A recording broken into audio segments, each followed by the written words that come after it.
नया टॉपिक, नया नाम, बहुत इंपॉर्टेंट टॉपिक और काफी लेंथली और लंबा टॉपिक है। नाम है वीड साइंस, खरपतवार विज्ञान। क्लियर है क्या?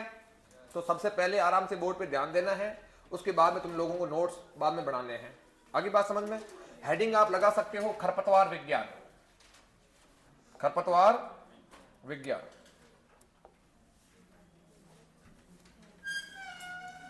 वीड साइंस या केवल और केवल हेडिंग लगा दो वीड। इसमें मोस्ट इंपोर्टेंट क्वेश्चन बनते हैं सुपरवाइजर के बेस पे 2 से लेके 3 क्वेश्चन। खरपतवार विज्ञान इंपोर्टेंट है और हार्ड टॉपिक भी मान सकते हो आप इसे। इस प्रकार से अपने को ध्यान रख लेना है। आगे बात समझ में? फटाक से हेडिंग लगाओ और उसके बाद में पहले चीजों को समझना है, अभी कुछ भी चीजों को नहीं लिखना है। क्लियर है क्या? चलिए देखो, सबसे पहले हमारे पास में आ चुका है खरपतवार। तो सबसे पहले आप लोगों को देखनी होगी खरपतवार की परिभाषा क्या होती है, डेफिनेशन क्या होती है। तो अपन लोग जो है 2 प्रकार की डेफिनेशन पढ़ेंगे। आप लोगों ने देखा होगा, जैसे आप लोग खेत जाते हो तो खेत में हमारी जो मुख्य फसल है उसके साथ में कुछ अन्य घास फूस उगी हुई पड़ी है, एक्चुअली वो खरपतवार ही है। अगर आप खेत नहीं भी जाते हो, आसपास में अगर रेलवे ग्राउंड वगैरह है या मैदानी क्षेत्र है या फिर पहाड़ के नीचे जो भी क्षेत्र है जहां में घासें उगती हैं, पौधे उग जाते हैं, जंगली पौधे हैं, ये सारे के सारे क्या है? खरपतवार ही है।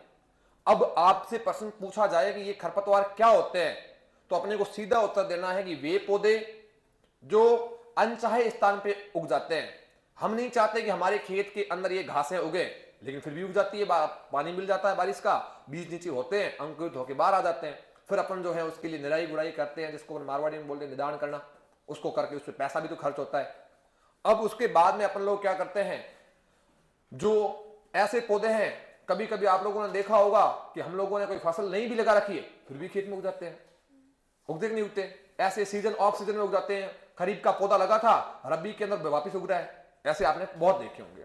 तो इसकी सीधी और सिंपल परिभाषा ये हो जाती है कि वे पौधे जो अनचाहे स्थान, जहां पे हम नहीं चाहते यहां पे उगे, वहां उग जाते हैं। अनुपयुक्त समय पे, हम नहीं चाहते कि इस समय पे ये उगे, लेकिन वो फिर भी उग जाता है, वो पौधा क्या कहलाता है? खरपतवार कहलाता है। आगे बात समझ में? सीधा और सिंपल पूछ ले कि खरपतवार किसे कहते हैं, तो वो पौधे जो अनुपयुक्त समय एवं अनचाही जगह या स्थान पे उग जाते हैं, वो पौधे हमारे सामान्यतः क्या कहलाते हैं? खरपतवार कहलाते हैं। जब ये पौधे उग जाएंगे तो हमारी फसल के साथ में कंपटीशन स्टार्ट कर देंगे। कंपटीशन किसके लिए? दौड़ तो होनी नहीं है कि अपन जितना भी पोषण देंगे उस पौधे को, आधा खरपतवार ले जाएगा, पानी देंगे आधा खरपतवार ले जाएगा, ऊपर रोशनी मिल रही है वो जो है आधा ले जाएगी। रोशनी तो खूब मिल रही है, क्या है, हर कोई ले सकता है, लेकिन अब बड़ा कोई खरपतवार हो गया और उसकी हाइट बड़ी होगी तो नीचे फसलें तो नीचे आ गई अंधेरे में, तो ये प्रॉब्लम है। तो अगर जगह भी घेर सकते हैं तो स्थान है, हवा है, प्रकाश है, पोषक तत्व है, नमी, सिंचाई, कितने सारे फैक्टर हैं, सब कोई वो ले लेते हैं, जिसकी वजह से हमारी फसल को क्या आ जाती है? उपज में कमी चलने को देखने को मिलती है। अब आपसे प्रश्न पूछे कि दूसरी परिभाषा क्या हो सकती है? वे पौधे जो हमारी मुख्य फसल के साथ में भोजन यानी कि पोषक तत्व, स्थान यानी कि जगह, वायु यानी कि हवा, और आप लोग बोल सकते हो पोषक तत्वों में भोजन आ गया पानी आदि के लिए क्या करते हैं, प्रकाश आदि के लिए क्या करते हैं?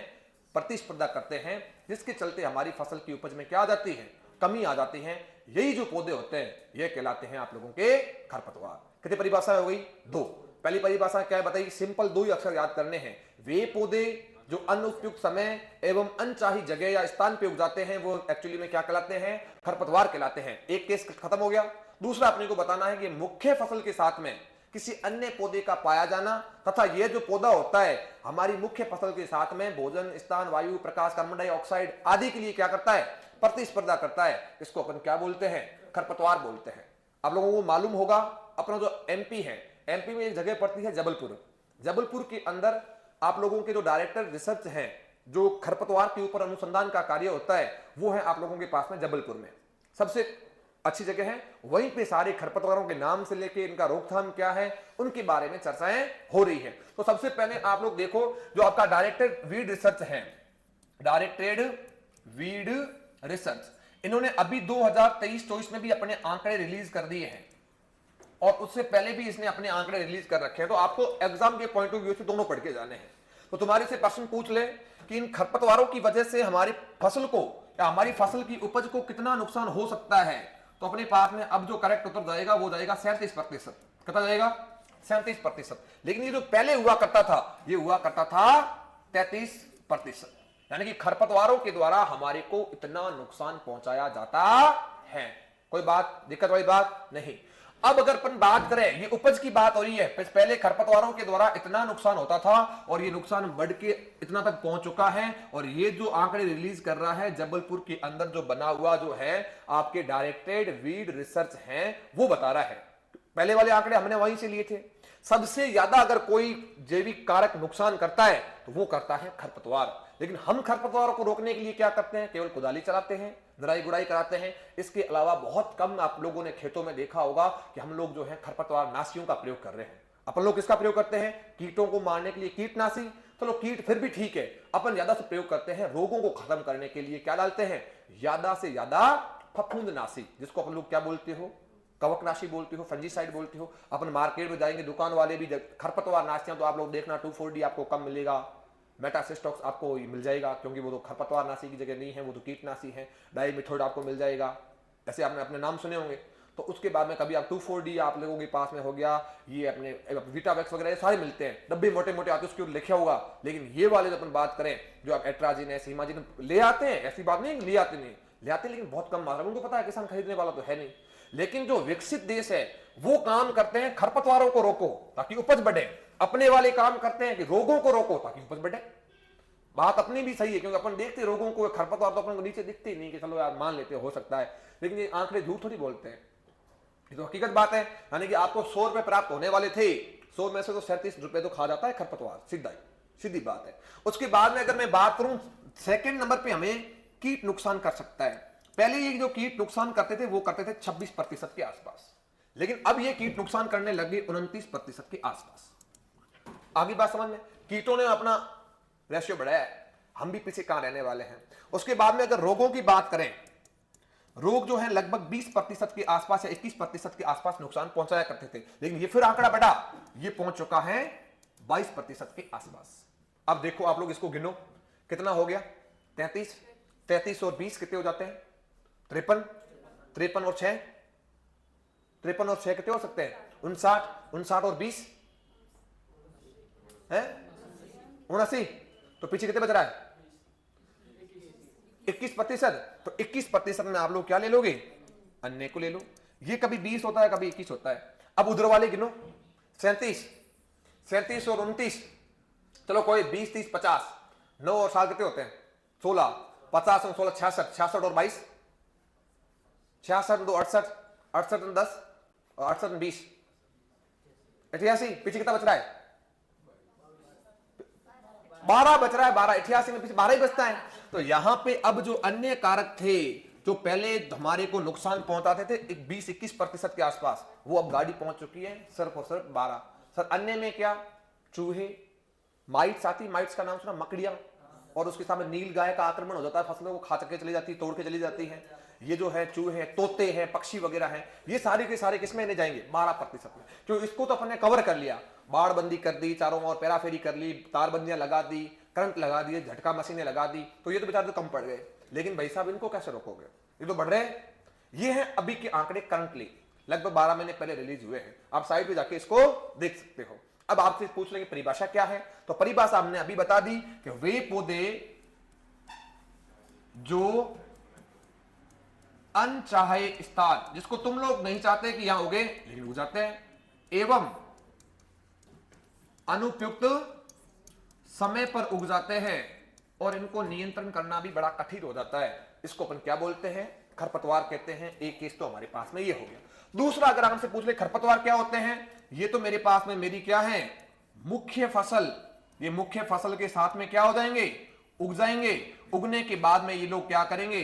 भोजन यानी कि पोषक तत्व, स्थान यानी कि जगह, CO2 यानी कि कार्बन डाइऑक्साइड, और उसके साथ साथ में तुम्हें मैंने बताया था वायु, जल आदि के लिए ये लोग क्या करते हैं? प्रतिस्पर्धा करते हैं, कंपटीशन करते हैं, जिसके चलते हमारी फसल की उपज में क्या आती है? कमी आती है। इसी को अपन क्या बोलते हैं? खरपतवार बोलते हैं। बड़ा इजी है। अगर अपन बात करें इस खरपतवार के ऊपर सबसे ज्यादा काम करने वाला जो आदमी था, उसका जो नाम आता है वो आता है डॉक्टर जेंथ्रो टूल। कौन आता है? जेंथ्रो टूल। तो तुम्हारे से प्रश्न पूछ लें कि जेंथ्रो टूल साहब ने खरपतवार के बारे में अध्ययन किया था। इतना ज्यादा अध्ययन भारी भरकम नहीं किया था, लेकिन इनके द्वारा एक जो है बुक रिलीज करी गई थी, इसका नाम था HHH यानी कि ट्रिपल H, और इसका मतलब क्या होता है? Horse hoeing husbandry. Husbandry, husbandry का मतलब क्या हो गया? पशुपालन। लेकिन इसका पशुपालन से कोई लेना देना नहीं है।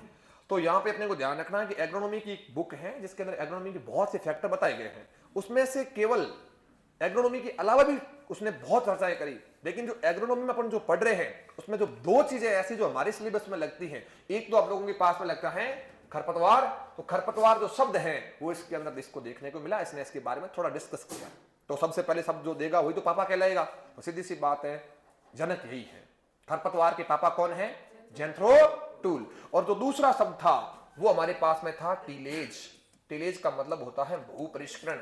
भू परिष्करण अभी तक आप लोगों को टॉपिक नहीं कराया, लेकिन इसका मतलब ये हो गया कि कृषि यंत्रों की सहायता से जमीन को जो है उलट पुलट किया जाता है, जिसकी वजह से मृदा की भौतिक, जैविक एवं रासायनिक दशा में चेंजेस आते हैं। उनको हम बोलते हैं टिलेज। तो टिलेज बोल दें, वीड बोल दें, भू परिष्करण बोल दें, खरपतवार बोल दें, इनके सबके फादर कौन है?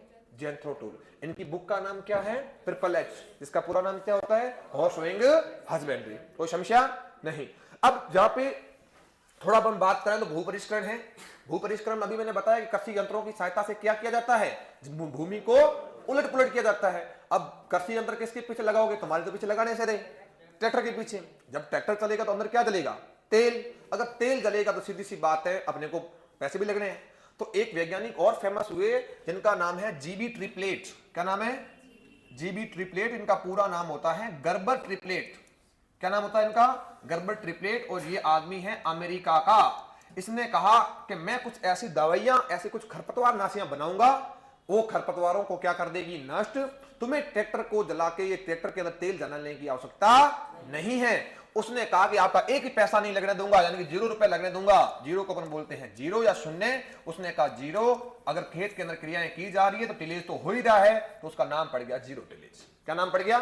जीरो टिलेज, यानी कि शून्य भू परिष्करण। अगर तुम्हारे से प्रश्न पूछे कि शून्य भू परिष्करण देने वाले व्यक्ति कौन थे, तो उत्तर जेंथ्रो टूल साहब नहीं जाएगा। इनका नाम क्या है? जीबी ट्रिपलेट, जिनका पूरा नाम होता है गर्बर ट्रिपलेट। कोई समस्या नहीं होनी चाहिए। इसका क्या मतलब है? इसने 2 दवाइयां रिलीज करी थी आप लोगों के पास में। एक तो आता है डीपी सर जो है ना, डाइक्वाट, और दूसरे नंबर पे आता है पैराक्वाट। क्लियर है क्या? डाइक्वाट और पैराक्वाट 2 प्रकार की क्या है? खरपतवार नाशी है। और खरपतवार नाशी कैसी खरपतवार नाशी है? कॉन्टैक्ट खरपतवार नाशी है। कॉन्टैक्ट को क्या समझते हो? संपर्क खरपतवार नाशी। जो भी टच में आया संपर्क में ले लेगी, और संपर्क में लेने के बाद तबाह कर देगी। आपके कॉन्टैक्ट नंबर हमारे डीपी सर के पास आराम से हो सकता है। तो वो तो पहले अभी तक तो पहुंचे नहीं, इतना डीपली नहीं जाना कैसे ही, छोड़ो। एक होती है सिस्टमेटिक, जो सिस्टम में फैल के सिस्टम को तबाह कर देती है। एक तो थोड़ा टच हुआ तो ये वाला हिस्सा जाएगा। आगे बात समझना, कोरोना अंदर गया तो शरीर जाएगा। अब इधर मेरे को गोली छू के गई तो हाथ ही कटेगा, वो वाली कहानी हो गई। तो ये अपने को डाइक्वाट और पैराक्वाट इसने रिलीज करी थी। किसने? जीबी ट्रिपलेट ने कहा कि इसका आप लोग प्रयोग कीजिए तो आप लोगों को जो है ट्रैक्टर के ऊपर जो तेल का खर्चा हो रहा है ना, ये तुम्हारा खर्चा मैं जो है नहीं लगने दूंगा। क्या बात पले पड़ी? तो देखो हम लोगों ने अभी क्या क्या पढ़ा। सबसे पहले आज का नया टॉपिक क्या है? खरपतवार। खरपतवार को क्या बोलते हैं? खरपतवार विज्ञान या वीड साइंस। अगर इसकी अपन बात करें तो ये सर है क्या? तो खरपतवार वे पौधे होते हैं जो अनुपयुक्त समय एवं अनचाही जगह पे उग जाते हैं, उन्हें अपन खरपतवार कहते हैं। और ये हमारी फसल को नुकसान पहुंचाने का काम करते, ऊपर नहीं चढ़ते, सिर्फ फसल से जो है साइड से कुछ सिस्टम ले लेते हैं, जिसकी वजह से क्या हो जाता है? फसल की उपज में आती है कमी। दूसरी हम लोगों ने परिभाषा देखी कि ये जो है हमारी मुख्य फसल के साथ में उग के पोषक तत्व यानी कि भोजन, जगह यानी कि स्थान, CO2 यानी कार्बन डाइऑक्साइड, वायु यानी कि O2 ऑक्सीजन की बात, और जल आदि के लिए क्या करते हैं? प्रतिस्पर्धा यानी कि कंपटीशन करते हैं, जिसके चलते हमारी फसल की उपज में क्या आ जाती है? कमी आ जाती है। आगे अगर अपन बढ़ने का काम करते हैं तो आप लोगों को यह चीज बताई कि डायरेक्टेड वीड रिसर्च, जिसकी स्थापना जबलपुर के अंदर आप लोगों के 1989 के अंदर हुई थी। याद रखना ये प्रश्न आते हैं। 1989 जबलपुर। उसके बाद में इसको जो है वापस लोगों ने कहा थोड़ा यूनिक नाम देते हैं, बढ़िया नाम देते हैं। तो बोले बढ़िया क्या नाम दे, तो कि ऐसे करते हैं DSWR, directorate of weed science research institute कर लेते हैं, थोड़ा मस्त लगेगा। तो बोले ठीक है। उसके बाद में कहा चलो यही कर लो। तो फिर उसके बाद में वापस इनका मूड हुआ 2014 में कि नहीं नहीं यार नाम ये अच्छा नहीं लग रहा है, थोड़ा साइंस को ना गायब कर लेते हैं, सीधा सीधा ही कर लेते हैं वीड से। तो इस बाद में 2014 में इसको भी गायब कर दिया। अब वापिस DWSR है या DWR है, डायरेक्टरेट ऑफ वीड रिसर्च। ये कहां स्थित है, तो आप लोगों के पास में है जबलपुर। एक आए थे Indian society of weed science, मतलब उस पर भी वीड पे ही कार्य हो रहा था। तब लोगों ने मंत्रियों के काम होते हैं या फिर सरकार का काम होता है, जिसका जैक चैक अच्छा तो वो वहीं ले जाएगा। अब वहां पे जो आप लोगों के पास में Indian society of the weed research बना था, ये पहले तो बना था हिसार में, फिर इसको वापस ले आए जबलपुर में। तो अब आप लोगों से जो भी उत्तर पूछे सबके जबलपुर ही ठिकाना है, हिसार तो है ही नहीं वहां पे। हिसार के अंदर हाँ MP, जबलपुर का है MP में। फौजियों की गाड़ियां देखी, उसके आगे क्या लिखा हुआ होता है, जबलपुर व्हील फैक्ट्री। तो जबलपुर कहाँ है, MP में ही है, सारी गाड़ियां वहीं बनती है। तो हमारे खरपतवार पे अनुसंधान कार्य सारा वहां हो रहा है। तो अपने को मौका मिले तो बहुत प्रजातियां हैं, सारा सिस्टम ही है। तो यहाँ पे अपने पास में आज की तारीख में बात करें तो मामला आगे बढ़ चुका है। 33% पहले खरपतवारों के द्वारा नुकसान होता था, आज की तारीख में 37% हो रहा है। तुम्हें उत्तर ढूंढना है 33%। अगर पुरानी किताब को उठा के देगा तो 33 ही देगा, लेकिन कोई कोई ऐसा खड़ूस आदमी है तो तुम ये भी दे सकता है, तो उत्तर तो ये भी सही है।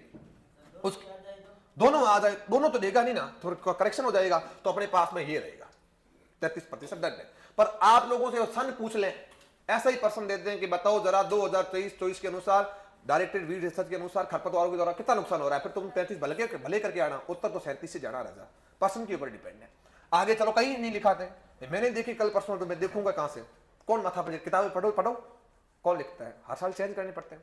तो यहां पे अपने पास में कीट कितने कर देते हैं 26, लेकिन अब कीटों के द्वारा कितना पहुंच चुका है 29, रोगों के द्वारा लगभग 21 या 20-21 के आसपास होता है, अब ये कितना पहुंच चुका है 22। अन्य जो कारक है, मैंने आपको बता दी चूहे है ना, चूहे, इसमें चूहे का नाम आया गया। चूहे भी जो है ऐसे ऐसे बिल वगैरह बना के फसलों को तबाह कर देते हैं, वो अन्य कारक में है। रोजड़े आ जाते हैं, रोज है ना, नील गाय जिसमें बोलते हैं, वो कूद के आ जाते हैं, वो क्या करे उनका। तो ये जो है तोते जो है वो टुक मार के खराब कर देते हैं, पक्षी जो है वो खराब करके चले जाते हैं, उसमें क्या करें अपन। तो वो सारे के सारे अन्य कारक, सूत्रकर्मी जो है वो इसके अंदर आ जाएंगे। और बोलो, हाँ भंडूरे जो है वो भी कर लेते हैं। तो ये है, ठीक है, तुम लोग फटाफट लिखो। इसके पापा जी कौन है, जयंत रोटो। देखो 5 मिनट है, फटाफट लिख लीजिएगा, जल्दी करें, लिखो, हेडिंग लगा दो खरपतवार है, मीटिंग थोड़ा ज्यादा जल्दी। देखो खरपतवार विज्ञान या खरपतवार, परिभाषा ही लिखा रहा हूं मैं, खरपतवार देखा, ठीक है। देखो वे पौधे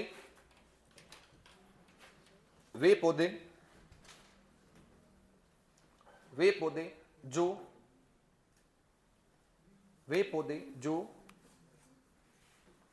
अनचाहे स्थान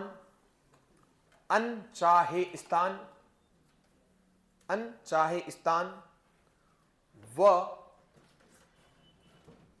अनुपयुक्त समय पर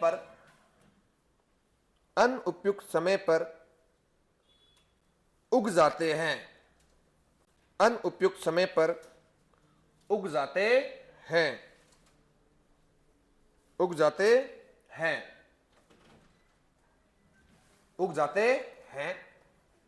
क्या कहलाते हैं, खरपतवार कहलाते हैं। वो ही अक्सर याद रखने हैं, अनुपयुक्त समय, अनचाही स्थान, मतलब अनचाही, उसको उल्टा पुल्टा भी कर सकता है, अनुपयुक्त समय और अनचाही स्थान। हो गया। अब लिखो और, जस्ट इसके नीचे करके बीच में लिख दो और, ऐसे एक परिभाषा और है, अथवा करके लिखो।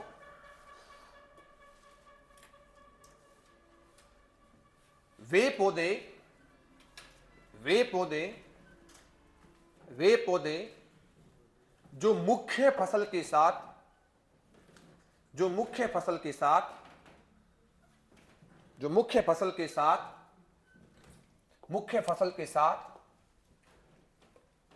भोजन, कोष्टक में लिख दो पोषक तत्व, कोमा स्थान, नहीं पोषक तत्व का मतलब भोजन ही होता ना, तो वो तो कोष्टक में लिखवा ही दिया। दूसरे एक नंबर पे स्थान, तीसरे नंबर पे CO2, तीसरे नंबर पे है CO2। प्रकाश, लाइट भी इनके लिए जरूरी है पौधों के लिए, प्रकाश, कोमा जल, कोमा वायु, वायु आदि के लिए प्रतिस्पर्धा करते हैं, आदि के लिए प्रतिस्पर्धा करते हैं, आदि के लिए प्रतिस्पर्धा करते हैं।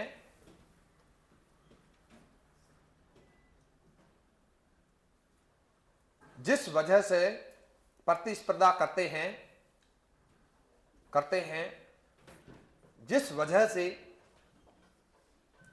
जिस वजह से फसल की उपज में भारी कमी आती है, फसल की उपज में भारी कमी आती है।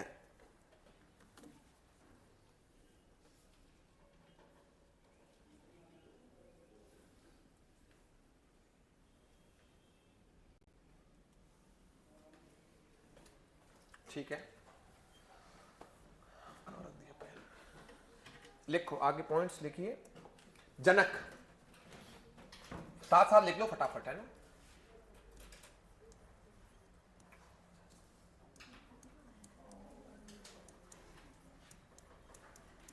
जैंथ्रोटूल, इनकी बुक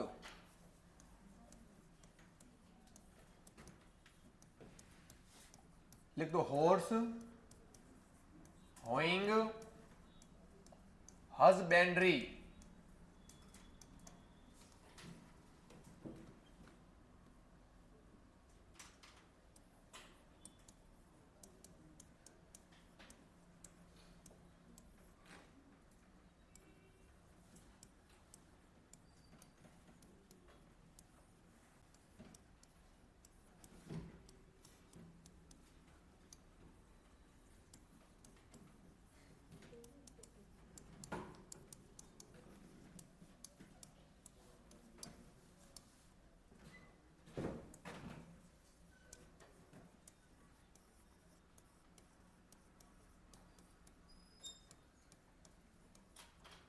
जैंथ्रोटूल साहब जो हैं बहुपरिष्करण एवं आप लोगों के टिलीज दोनों के ही जनक माने जाते हैं।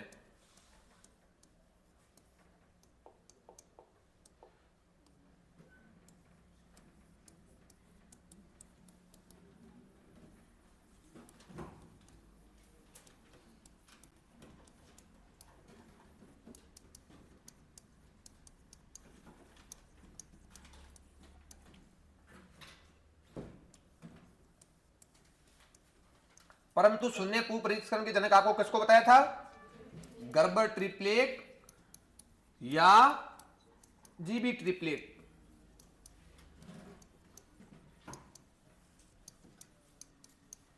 फटाक से लिख लीजिए वो।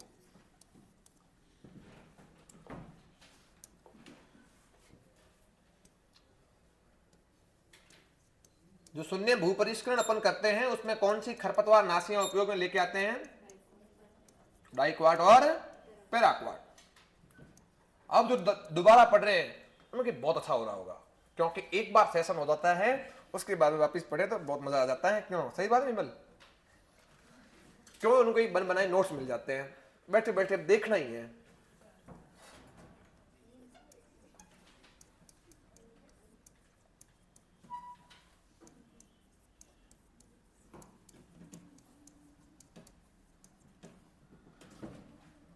शाकनाशियम थोड़ा फटाफट कर लीजिएगा, पीछे नहीं रहना।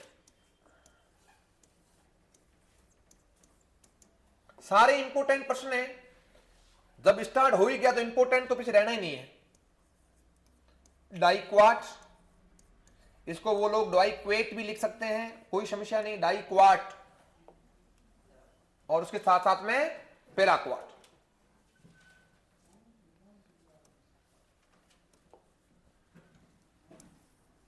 एंड पैराक्वाट फटाक से लिख लीजिएगा।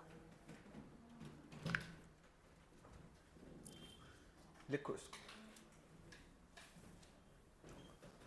जितने भी जैविक कारक हैं उसमें से सबसे ज्यादा कोई नुकसान करता है तो वो कौन करता है? खरपतवार।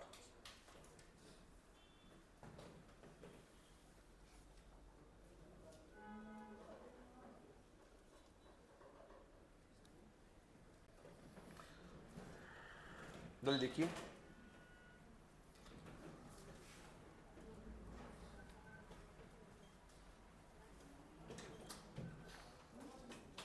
हटाऊं? फटाफट कर लीजिए बेटे, हो रहा मजदूरी है। ग्वार के अंदर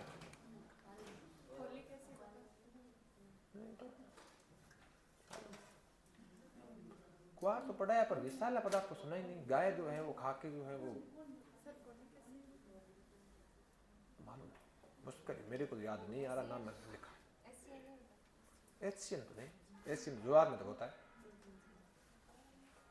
ज्वार में जो है, ग्वार में सुना नहीं। फोलिक एसिड का क्या काम है? बट देख लेना, हमें मालूम नहीं पता है, कोई बात नहीं, मुश्किल ही हो। ज्वार तो जो एचियन है, प्रसोदिक एसिड बोलते हैं, साइनोजेनिक ग्लाइकोसाइड ध्यूरीन, एक ही बात है। चलो लिखो DWR, DWR directorate of weed research.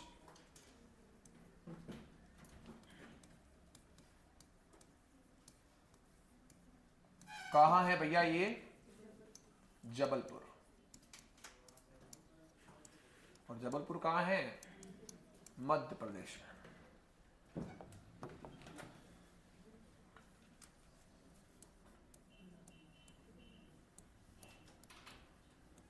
के अनुसार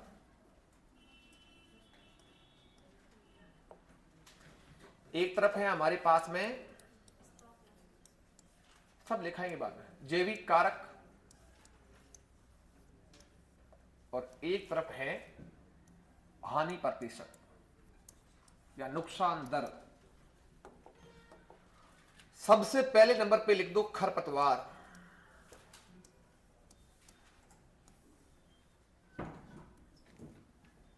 वापिस हानि।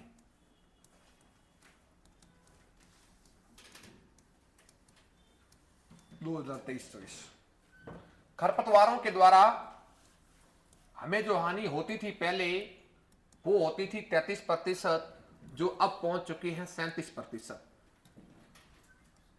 एक केस इंसेक्ट यानी कि कीटों के द्वारा पहले जो हमें हानि होती थी वो होती थी 26%, लेकिन अब पहुंच चुकी है 29%।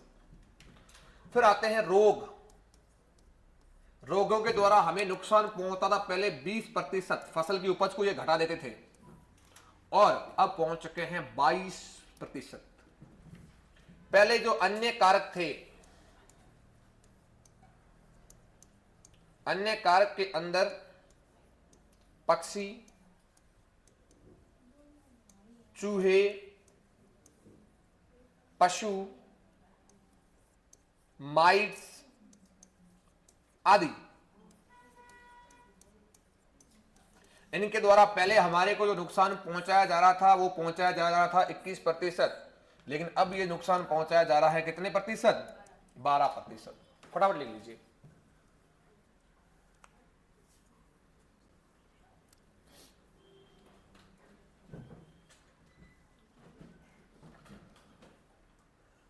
इसमें से सामान्यतः पूछें सर्वाधिक नुकसान,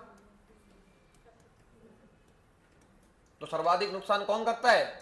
भाई ये टेबल आप लोगों की यहीं खत्म हो गई, ये तो अलग से लिखा रहा हूं मैं। नुकसान खरपतवार, रेंज पूछ ले तो कितना बताओगे? लगभग 30 से लेके 35% फसल उपज में कमी लाते हैं, क्योंकि पानी ये पी जाते आधा, पोषक तत्व तो आधे खा जाते हैं, फिर क्या ही मिलेगा इन लोगों को? है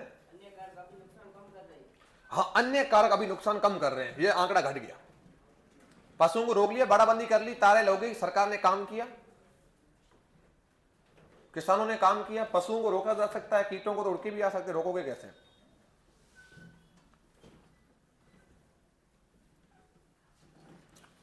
फटाफट लिखो, थोड़ा टाइम।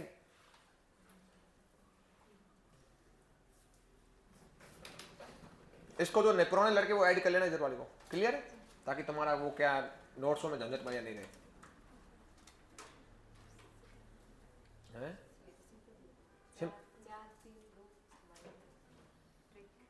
क्या 4? हाँ, 2 3 4 सही है। वाह, अच्छा है, कर लिया। सबसे ज्यादा नुकसान कौन करेगा? कौन सा जैविक कारक करता है? खरपतवार। उसके बाद कौन करता है? कीट। अब ऐसे भी आ सकता है, तीर लगा के ऐसे ऐसे ऐसे करते हुए कार में जमा, वो भी तो आ सकता है। अब आप लोग फटाक से लास्ट एंड पॉइंट लिख दो, एनआरसी ऑफ वीड। एनआरसी का मतलब समझती हो क्या होता है? National research centre for weed. कब बना? 1990। कहां बना? जबलपुर में। और जबलपुर कहां है? एमपी। सन आया 2009, थोड़ा उन्होंने नाम चेंज करने का सोचा।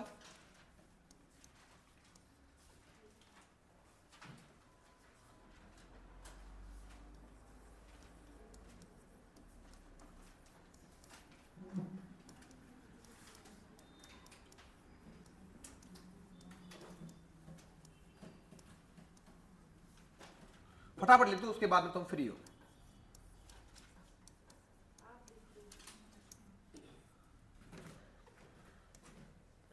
अब ये वापस है कहां पे? जबलपुर में ही है, ऐसा बिल्कुल ना सोचें।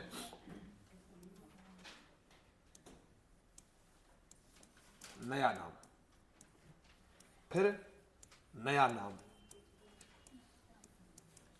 2014। ये भी है जबलपुर में ही भैया।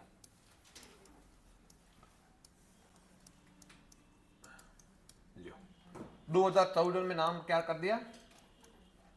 DWR। अभी लिखा है आप लोगों को, क्या मतलब होता है इसका? Directed of weed research. Science हटा दिया इसने। ये भी अभी कहां है? जबलपुर में ही है।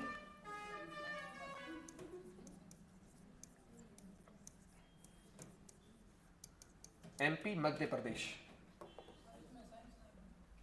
कहां लिखा साइंस? और लिखो साइंस लिखना तुम। देखो एस का मतलब साइंस है, तुम ऐड कर लेना। तीर लगा के अंदर डाल के इन साइड में लेके लगा देना है ना।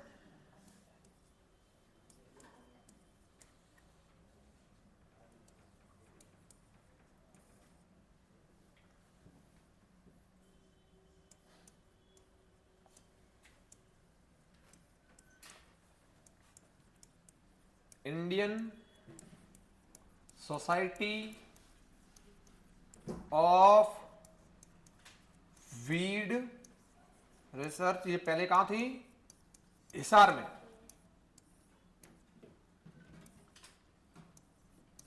पहले हिसार हरियाणा, बाद में परिवर्तित होके कहां आ गई? दे जबलपुर।